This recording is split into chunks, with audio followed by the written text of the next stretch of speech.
Hi everyone, this is Subeda from Zephyr Lake Carmelite Mission. Happy Feast of the Pentecost today. I hope you all had a wonderful celebration of Pentecost Sunday. Today we read from the Acts of the Apostles that when the Holy Spirit descended on the disciples who were gathered together in the upper room with our Blessed Mother, there was a mighty wind, which is a sign of the breath of God, the Holy Spirit.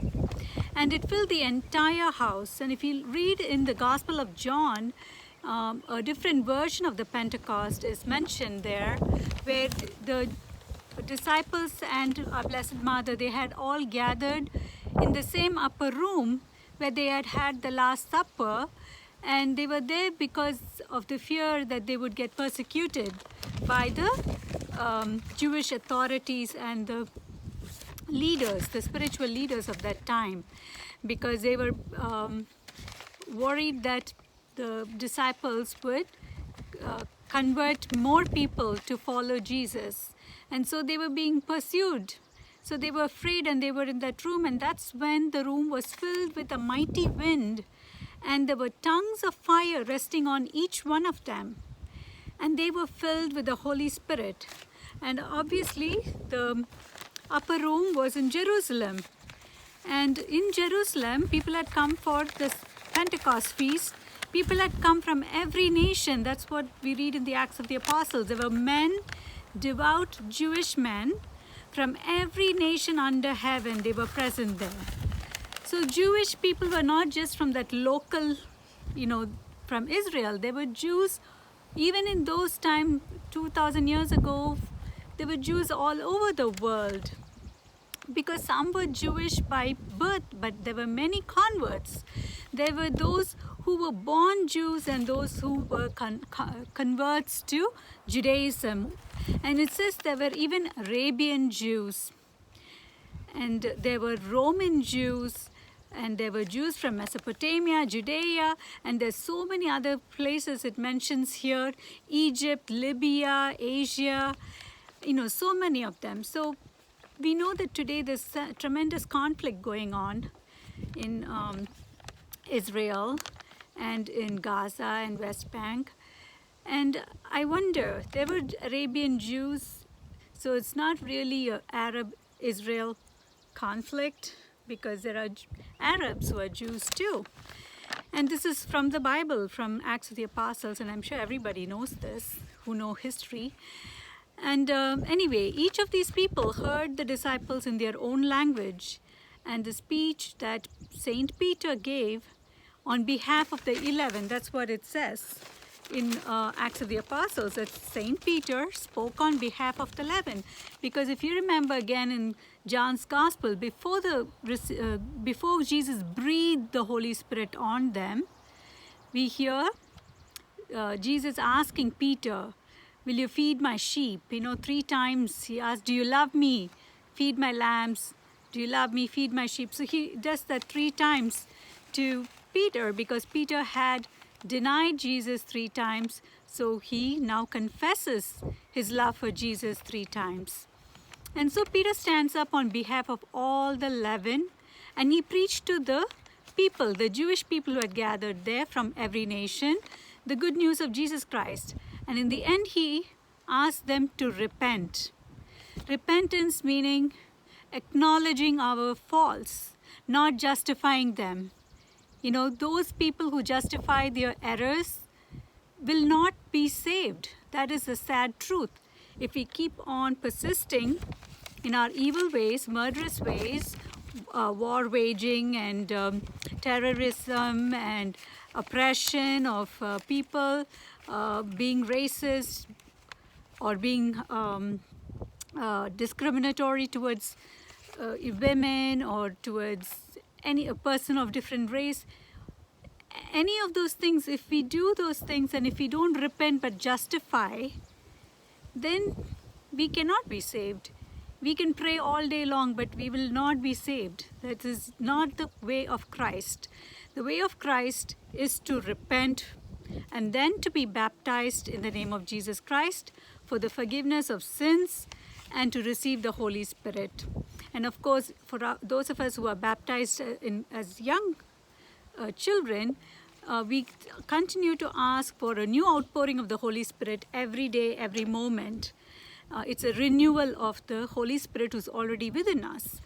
And the Holy Spirit was given and promised by God for all people. And fire is a symbol of the Holy Spirit as well, because fire purifies and removes impurities in our soul.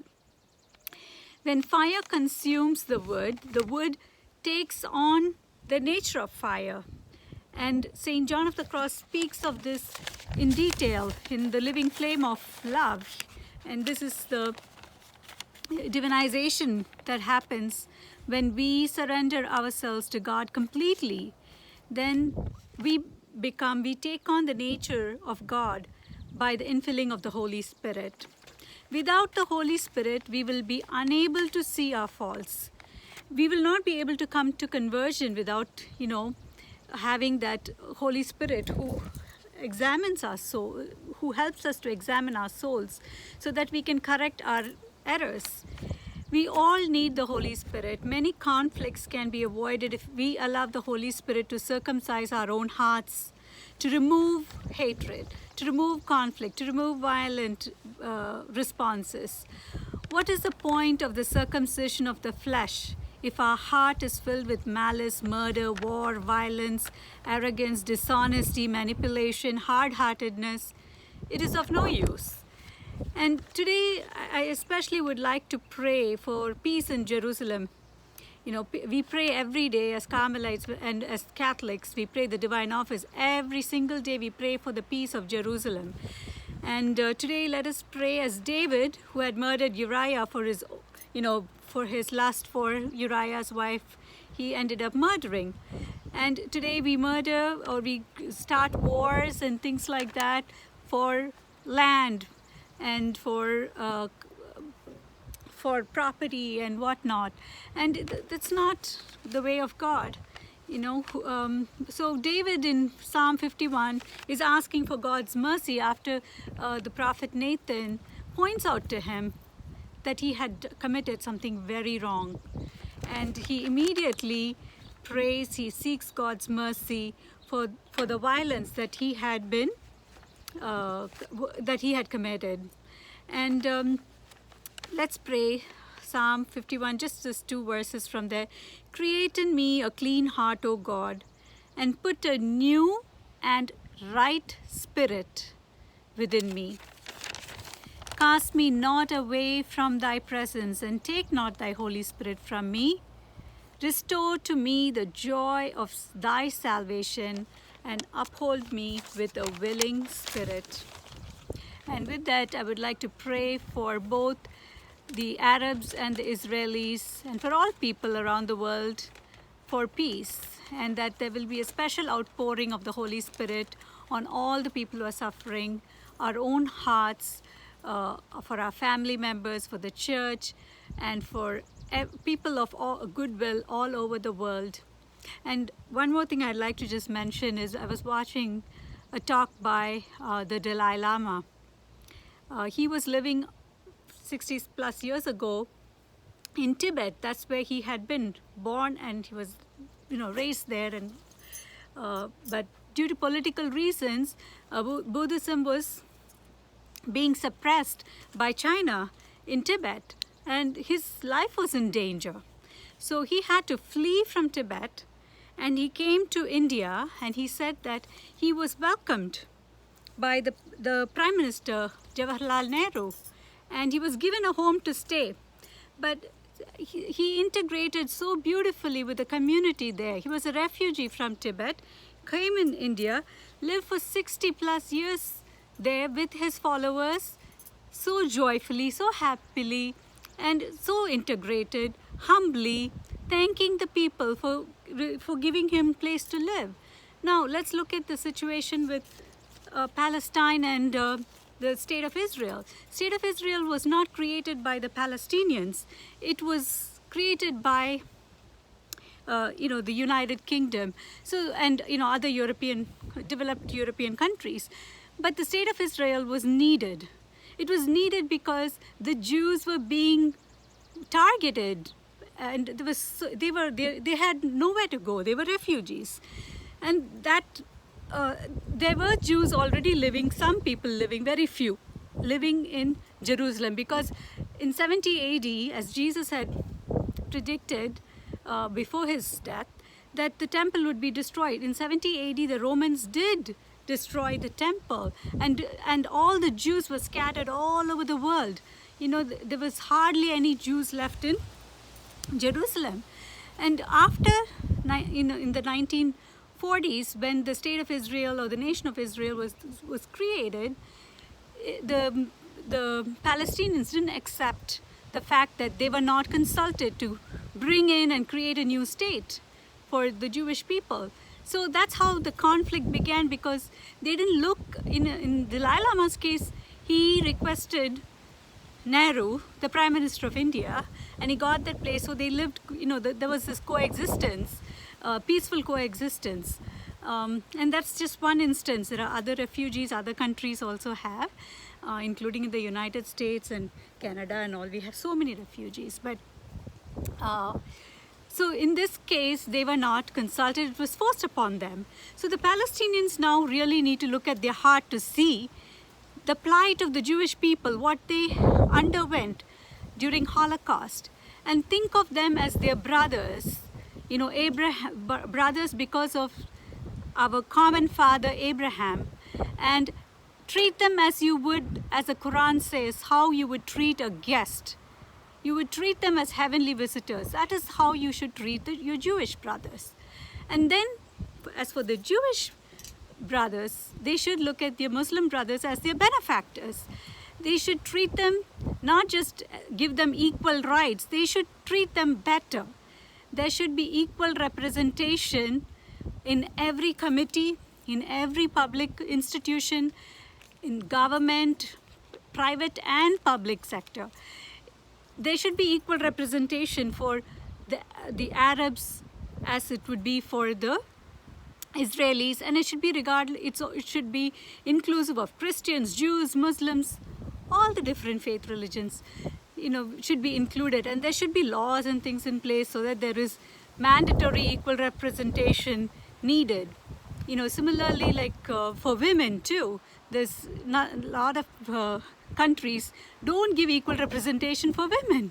Even in the United Nations, when I was watching UN Live, every time a country had to come and speak, I would say more than 95% of the time on this particular issue of, the conflict that was going on in Holy Land, in between Gaza and Israel, it was all men.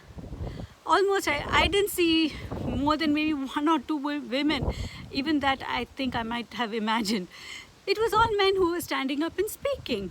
And that's not equal representation. There should be equal representation for gender, equal representation for race, equal representation for religion. And if we respect and love each other, there will be peace. But if we always try to want to get our way and put down others who are not like us, there will be conflict. And those who collaborate will always succeed and will be blessed. And the Holy Spirit will definitely give them more than what they ask for. If we allow the Holy Spirit into our heart, He will transform us. So we will be able to love like God wants us to love our neighbor, just not the people who are close to us, our friends, even our enemies. We are called to love our enemies. And with that, today especially, I will be praying for our Muslim and Jewish brothers and sisters in the Holy Land, very specially, and also for the people of the Democratic Republic of Congo, who had this huge volcano, as well as the people from St.